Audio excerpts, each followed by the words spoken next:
ओम नमः शिवाय। हर हर महादेव। जय शिव शंभू। हार्दिक स्वागत है आप सभी का फिर से एक बार हमारे चैनल एस्ट्रो ओम पर। दोस्तों, यह सारे उपाय पंडित प्रदीप मिश्रा जी की कथा से सुनकर सूचित किए जा रहे हैं, इसलिए वीडियो को अंत तक जरूर देखें और ध्यान से सुने। दोस्तों, आज जो उपाय आपको बताया जाएगा उसके लिए पूज्य गुरु जी ने अपने शिव महापुराण की कथा में बताया है कि जो भी व्यक्ति इस उपाय को करता है तो उसके जीवन से निश्चित रूप से जो जन्मों जन्मांतर की गरीबी है वह दूर होने लगती है। गुरुजी ने कहा है कि जितना भी गरीब से गरीब व्यक्ति है, अगर वह पूरी श्रद्धा और भक्ति भाव से इस उपाय को कर लेता है तो गुरुजी ने है कि हम यकीन दिलाते हैं कि आपके जीवन में कभी भी धन धान्य की कमी नहीं होगी।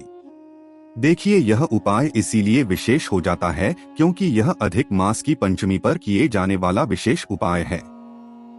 और इस बार आपके लिए यह उपाय बहुत अधिक विशेष इसीलिए हो जाता है क्योंकि यह अधिक मास विशेषकर सावन के महीने में पड़ रहा है। इसीलिए इस मौके को आपको हाथ से गंवाना नहीं है। पूज्य गुरु जी ने तो यहाँ तक है कि इस उपाय को करने के बाद आपके साथ कभी ऐसा हो ही नहीं सकता है कि आपकी झोली खाली रहे।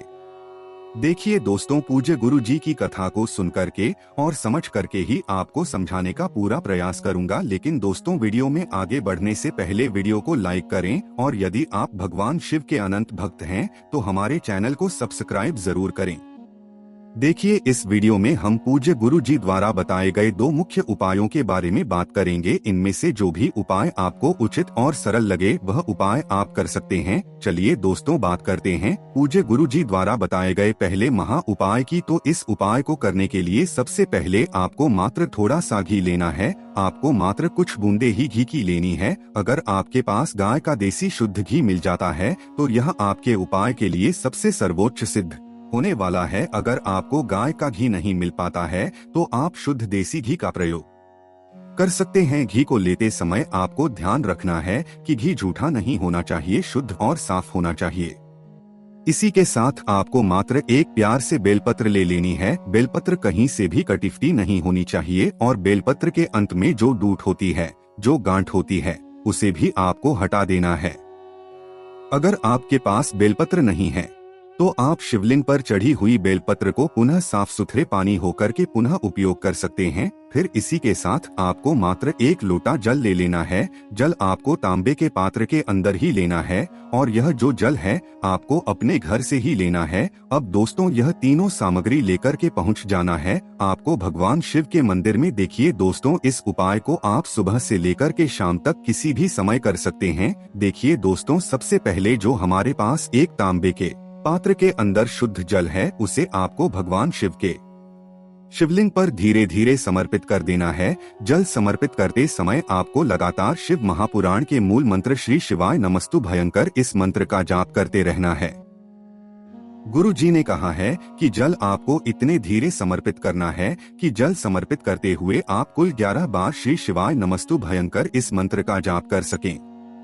अब देखिए दोस्तों, आपके पास जो एक बेलपत्र, उसकी चिकनी साइड पर देखिए, बेलपत्र में हम सभी को पता है कि 3 पत्तियां होती है। उन तीनों पत्तियों की चिकनी साइड में आपको जो आप अपने साथ शुद्ध घी लेकर के आए हैं उसे लगा देना है। आप जो अपने साथ शुद्ध घी लेकर के गए हैं उसे आपको अपने दाहिने हाथ की अनामिका उंगली से इन बेलपत्र की तीनों पत्तियों पर आपको यह शुद्ध घी लगा देना है। तीनों पत्तियों पर आपको अच्छे से यह घी लगा देना है या फिर आप बेलपत्र उस घी के अंदर डुबो दें। देखिए, जिन लोगों को भी अपनी अनामिका उंगली के बारे में जानकारी नहीं है उन्हें सामने स्क्रीन पर दिखाया जा रहा है। जो आपकी सबसे छोटी उंगली के पास वाली उंगली होती है उसे ही हम अनामिका उंगली कहते हैं। तो इसी से आपको तीनों पत्तियों पर अच्छे से घी लगा देना है। अब इस बेलपत्र को आपको अपने सीधे हाथ में रखना है और आपके जीवन की जो भी समस्या है, जो भी परेशानियां है, वो आपको महादेव के समक्ष रख देनी है। आपके जीवन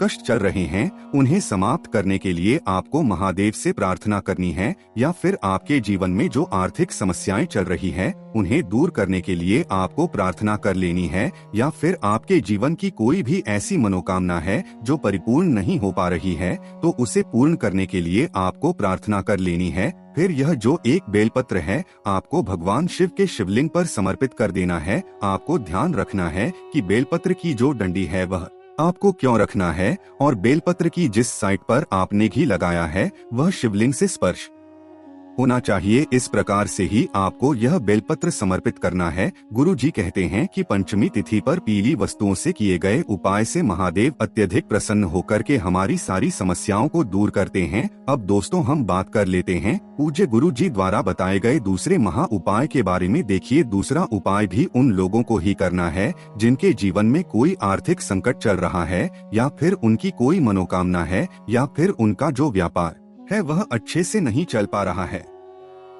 देखिए, इस उपाय को करने के लिए भी सबसे पहले आपको एक प्यारी सी बेलपत्र ले लेनी है। बेलपत्र कहीं से भी खंडित नहीं होनी चाहिए, इस बात का ध्यान रखें। इसी के साथ आपको थोड़ा सा घी ले लेना है, फिर इसी के साथ आपको थोड़ा सा लाल चंदन ले लेना है। देखिए, गुरु जी ने कहा है कि यदि आपके पास लाल चंदन उपलब्ध नहीं है तो आप पीले चंदन का प्रयोग भी करें, और इसी के साथ आपको एक तांबे के पात्र के अंदर अपने घर से शुद्ध जल ले लेना है। अब दोस्तों, इन सभी सामग्रियों को लेकर के पहुंच जाना है आपको भगवान शिव के मंदिर में। देखिए तो सबसे पहले जो आपके पास एक लोटा जल है उसे आपको धीरे धीरे भगवान शिव के शिवलिंग पर समर्पित करते जाना है, और शिव महापुराण के मूल मंत्र श्री शिवाय नमस्तु भी हम इस मंत्र का जाप करते रहना है। अब दोस्तों, आपके पास जो एक बेलपत्र है उसकी सबसे आगे वाली पत्ती यानी कि जो बीच वाली बड़ी पत्ती होती है, चिकनी साइड पर आपको जो आपके पास घी है उसे लगाना है,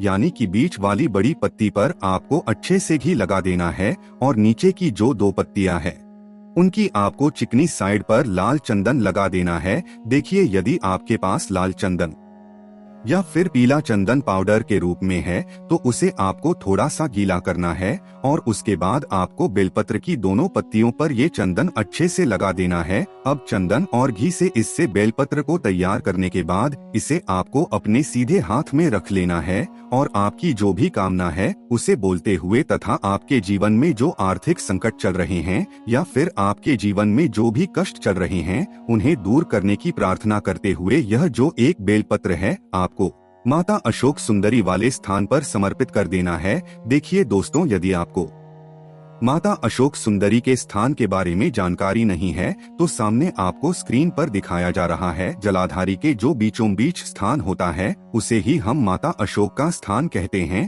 तो उसी स्थान पर आपको यह एक बेलपत्र समर्पित कर देनी है। देखिए दोस्तों, बेलपत्र की डंडी आपको जलाधारी को रखना है, और बेलपत्र की जो चिकनी साइड है वह आपको माता अशोक सुंदरी से स्पर्श हो, इस प्रकार से आपको यह बेलपत्र समर्पित कर देना है। अब आपको माता अशोक सुंदरी से आपके जीवन में जो भी समस्या चल रही है, जो भी बाधाएं उत्पन्न हो रही है, उन्हें दूर करने के लिए आपको प्रार्थना कर लेनी है। देखिए, यदि आप रविवार की पंचमी तिथि पर दोनों उपायों में से कोई भी उपाय करते हैं तो आपकी ऐसी कोई भी मनोकामना नहीं होगी जिससे हमारे महादेव परिपूर्ण ना कर सकें। तो दोस्तों, उपाय को करते समय आप किसी भी प्रकार की गलती ना करें।